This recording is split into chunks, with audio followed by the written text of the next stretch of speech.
पांडवों का स्वर्गारोहण और नर्क का अनुभव महाभारत के अंतिम भाग से जुड़ी एक महत्वपूर्ण घटना है। इसे हम विशेष रूप से स्वर्गारोहण के रूप में जानते हैं, जो पांडवों की जीवन यात्रा का अंतिम और निर्णायक चरण था। इस घटना का वर्णन महाभारत के स्वर्गारोहण पर्व में मिलता है, जहां पांडवों को उनके कर्तव्यों, उनके जीवन के अंतिम समय और आत्मा की शुद्धता के आधार पर स्वर्ग की ओर आरोहण करना पड़ा। स्वर्ग आरोहण के समय पांडवों ने जो कठिनाइयां और कष्ट झेले, वह न केवल उनकी व्यक्तिगत यात्रा को दर्शाते हैं, बल्कि यह भी बताते हैं कि जीवन के बाद की अवस्था में आत्मा का अंतिम स्थायित्व और शुद्धता क्या होती है। दरियान पांडवों का स्वर्गारोहण। महाभारत में पांडवों का स्वर्गारोहण उनके जीवन का अंतिम और सबसे महत्वपूर्ण मोड़ था। जब युधिष्ठिर, अर्जुन, भीम, नकुल और सहदेव ने अपनी राजमहल और राजपाट त्याग कर वनवास की ओर कदम बढ़ाया, तो यह शुरुआत थी उनकी अंतिम यात्रा की, जो न केवल भौतिक रूप से बल्कि मानसिक और आध्यात्मिक रूप से भी एक बहुत बड़ा परिवर्तन था। वे अपने सभी कर्तव्यों का पालन करते हुए, सत्य और धर्म के मार्ग पर चलते हुए परम धाम की ओर बढ़े। स्वर्गारोहण से पहले युधिष्ठिर ने भगवान श्री कृष्ण से पूछा था कि स्वर्ग जाने का मार्ग क्या है। कृष्ण ने उन्हें बताया कि जो भी कर्तव्य का पालन करता है, जो सत्य के मार्ग पर चलता है, वह स्वर्ग का अधिकारी बनता है। युधिष्ठिर और उनके भाइयों ने अपने जीवन में किसी भी प्रकार के कर्तव्यों में कोई कमी नहीं रखी थी। इसके बाद पांडवों ने अपने राज्य को द्रुपद, कर्ण, कृष्ण और अन्य याजकों को सौंप दिया और वे स्वर्ग की ओर अग्रसर हुए। गिरडी पांडवों का नर्क दर्शन।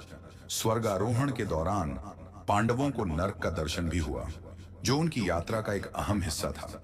नर्क का अनुभव पांडवों के लिए कठिन था, क्योंकि उन्हें अपनी गलतियों का एहसास हुआ और उन्होंने अपने जीवन में की गई गलतियों को महसूस किया।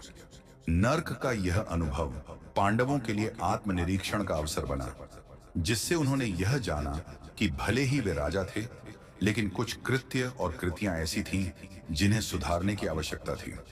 महाभारत के अनुसार पांडवों को नर्क का दर्शन तभी हुआ जब उन्होंने अपनी सबसे बड़ी निंदा की, यानी कौरवों के साथ युद्ध के दौरान कई छोटे और बड़े अपराध किए थे।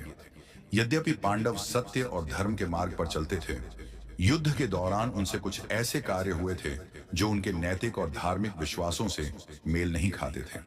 इस कारण उन्हें नर्क का अनुभव हुआ, जो उनके आत्मशुद्धि और पुण्य की यात्रा का एक हिस्सा था। दरारान स्वर्ग की ओर यात्रा। जब पांडवों ने नर्क का अनुभव किया, तो वे सब एक साथ आगे बढ़ते हुए धीरे धीरे स्वर्ग की ओर यात्रा करने लगे।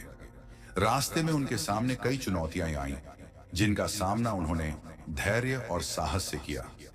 स्वर्ग की ओर बढ़ते हुए उन्होंने एक बार फिर से यह अनुभव किया कि जीवन के संपूर्ण कार्यों का मूल्य सिर्फ भौतिक लाभ और सुख नहीं होता, बल्कि आत्मा की शुद्धता और परम सत्य की प्राप्ति ही सर्वोच्च है। स्वर्ग की ओर बढ़ते हुए पांडवों के सामने कई महान दिव्य दृष्टियां आईं।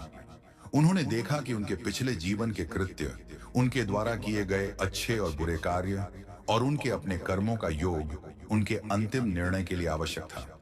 यह यात्रा न केवल एक भौतिक आरोहण था, बल्कि एक आध्यात्मिक और मानसिक यात्रा भी थी।